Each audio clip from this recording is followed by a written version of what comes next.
السلام علیکم ورحمۃ اللہ وبرکاتہ۔ اس وقت میں آپ کے سامنے سورہ شعراء کی آیت نمبر 13 کا ترجمہ لے کر حاضر ہوں۔ 13 کا سماعت فرمائیے۔ اعوذ باللہ من الشیطان الرجیم، بسم اللہ الرحمن الرحیم۔ اس نے تمہارے لیے دین کا وہی طریقہ مقرر کیا ہے جس کا حکم اس نے نوح کو دیا تھا، اور جسے اے محمد صلی اللہ علیہ وسلم اب تمہاری طرف ہم نے وحی کے ذریعے سے بھیجا ہے، اور جس کی ہدایت ہم ابراہیم اور موسیٰ اور عیسیٰ کو دے چکے ہیں، اس تاکید کے ساتھ کہ قائم کرو اس دین کو اور اس میں متفرق نہ ہو جاؤ۔ یہی بات ان مشرکین کو سخت ناگوار ہوئی ہے جس کی طرف اے محمد صلی اللہ علیہ وسلم تم انہیں دعوت دے رہے ہو۔ اللہ جسے چاہتا ہے اپنا کر لیتا ہے، اور وہ اپنی طرف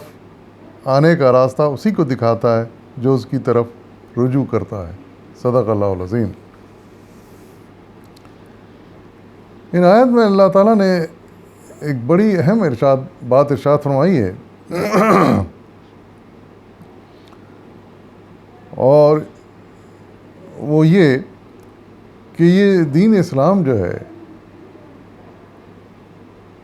اس کے آخری نبی تو بے شک حضور صلی اللہ علیہ وسلم ہیں، جنہوں نے اس کو بتفصیل ہم تک پہنچایا، اور جو پوری طرح اس قرآن مجید میں بیان ہو گیا ہے، اور آپ کے اسوہ حسنہ میں سے ہم کو ملتا ہے حدیثوں کے ذریعے سے۔ لیکن ارشاد یہ فرمایا جا رہا ہے کہ یہ دین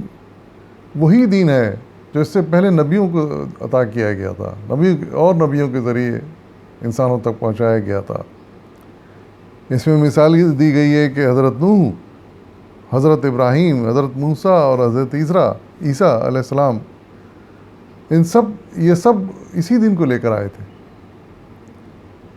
ان کا لایا ہوا دین اور حضور صلی اللہ علیہ وسلم کا لایا ہوا دین اسلام کوئی الگ نہیں ہے، یہ سب ایک ہی دین کا سلسلہ ہے۔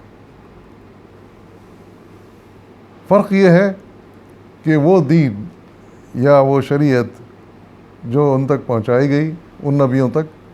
وہ آج محفوظ حالت میں نہیں ہے، اس میں اختلاف ہو گئے، اس میں اضافے ہو گئے، اس وجہ سے وہ اصل دین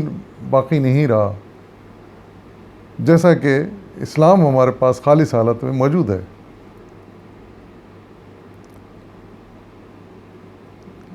تو اس بات کو ذہن میں رکھتے ہوئے ہمیں سمجھنا چاہیے کہ ان انبیاء کو ماننے والے جو بھی لوگ ہیں وہ ہم سے کچھ الگ نہیں ہیں، وہ خواہ یہودی ہوں، چاہے نصارہ ہوں، چاہے حضرت ابراہیم علیہ السلام کے پیرو ہوں، یہ سب ایک ہی دین کے پیرو تھے،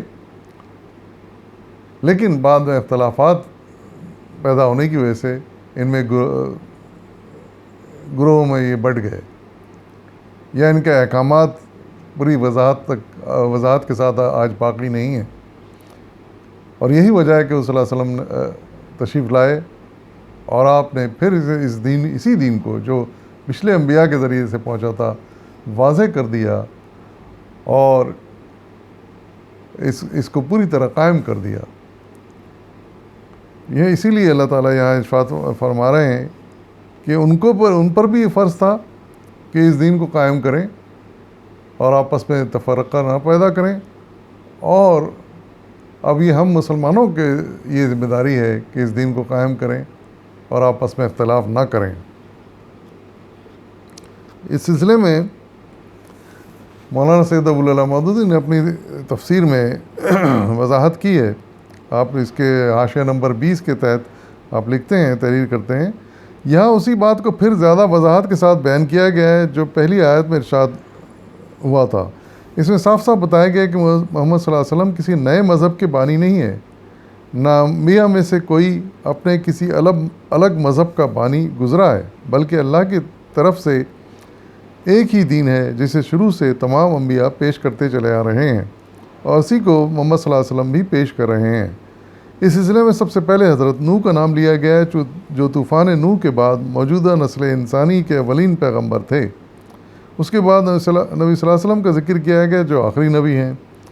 پھر حضرت ابراہیم کا نام لیا گیا ہے جنہیں اہل عرب اپنا پیشوا مانتے تھے اور ہم بھی مانتے ہیں۔ اور آخر میں حضرت موسیٰ اور عیسیٰ کا ذکر کیا ہے جن کی طرف سے یہودی اور عیسائی اپنے مذہب کو منسوب کرتے ہیں۔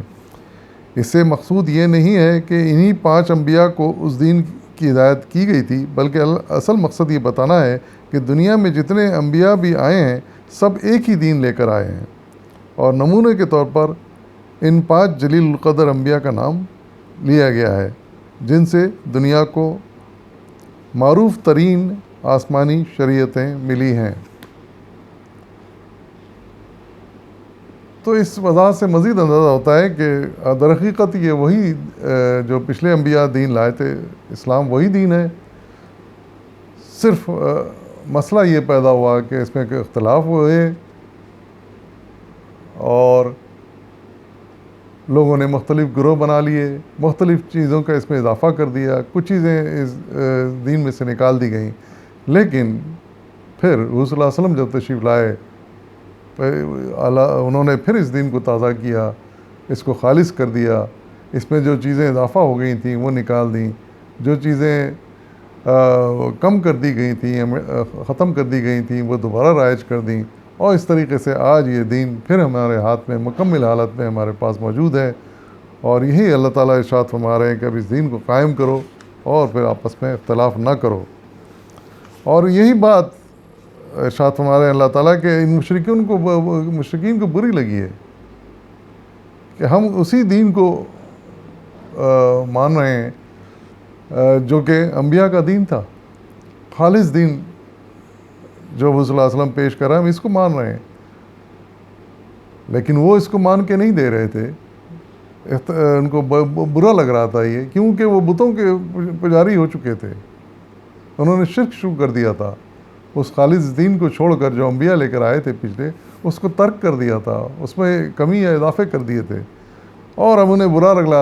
یہ بات بری لگ رہی تھی کہ پھر یہ دین خالص کیا جا رہا ہے، اور ان کے تبدیلیاں جو انہوں نے کی ہیں اس کو اٹھا کے پھینک دیا گیا ہے، اور یہ خالص دین دوبارہ نافذ کیا جا رہا ہے۔ تو اس سے ان کے انا کو بھی ٹھیس پہنچ رہی تھی، ان کے مفادات کو بھی ٹھیس پہنچ رہی تھی، لیکن اللہ تعالیٰ آخر میں ارشاد فرما رہے ہیں کہ اللہ تعالیٰ جسے چاہتے ہیں پھر اپنا بنا لیتے ہیں اور اپنا راستہ روشن کر دیتے ہیں تاکہ انسان اس راستے پر چل پڑے۔ اور حقیقت یہ ہے کہ جب یہ دین دوبارہ تازہ ہوا اور یہ راہ جو کھو گئی تھی دوبارہ واضح ہو گئی، روشن ہو گئی، تو پھر تمام عرب اسی راہ پر چل پڑا، اور وہ پھر مشرکین کو آخر اپنے کرتوتوں سے باز آنا پڑا، اور شرک سے توبہ کرنی پڑی، اور جنہوں نے توبہ نہیں کی پھر ان کو سزا ملی، اور صلی اللہ علیہ وسلم نے ان کو ختم کر دیا، اور خالص دین پورے عرب میں پھیل گیا۔ وآخر دعوانا والحمد للہ رب العالمین۔